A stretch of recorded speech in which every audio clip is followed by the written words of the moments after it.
Hi, my name is Alaina Tillman. I'm excited to present my talk to you today. Psychiatry is moving toward a precision medicine model. For patients diagnosed with depression, selective serotonin reuptake inhibitors, SSRIs, are the most common treatment administered.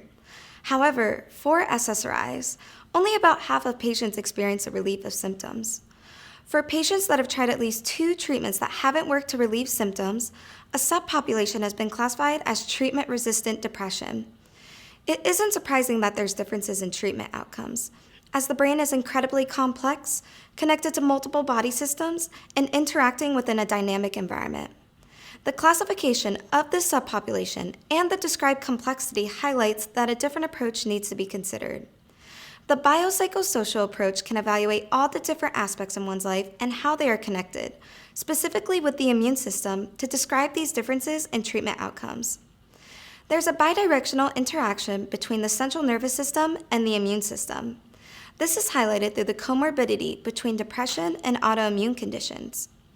Studies show that histamine, a biological marker of immune activation, as well as social stress that also activates the immune system, attenuates the antidepressant response of SSRIs.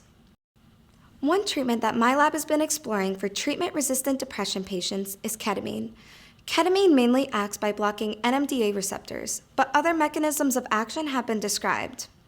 Many treatment-resistant depression patients in my lab experience a relief of symptoms after intravenous ketamine administration. I'm interested in understanding the different aspects that influence these patients to respond to ketamine, despite not responding to conventional treatments like SSRIs within the context of the immune system. One question that I'm interested in exploring is whether these treatment-resistant depression patients have a dysregulated immune response, such as from a biological autoimmune condition or stress. If so, does ketamine act on a different pathway to override this dysregulated immune response that once impacted other treatments, to then cause a reduction in depressive symptoms? Another question that I'm interested in exploring is whether there's any pro-inflammatory and anti-inflammatory immune biomarker differences between ketamine responders and non-responders. Within my lab, there are dozens of serum samples collected from treatment-resistant depression patients that have received ketamine. To explore these questions, I can run multiplex immunoassays using these samples pre- and post-ketamine to look at differences in immune biomarkers. Overall, studies show that biological and social immune activation can predispose someone to depression, but we're now beginning to understand that it can also impact treatment outcomes.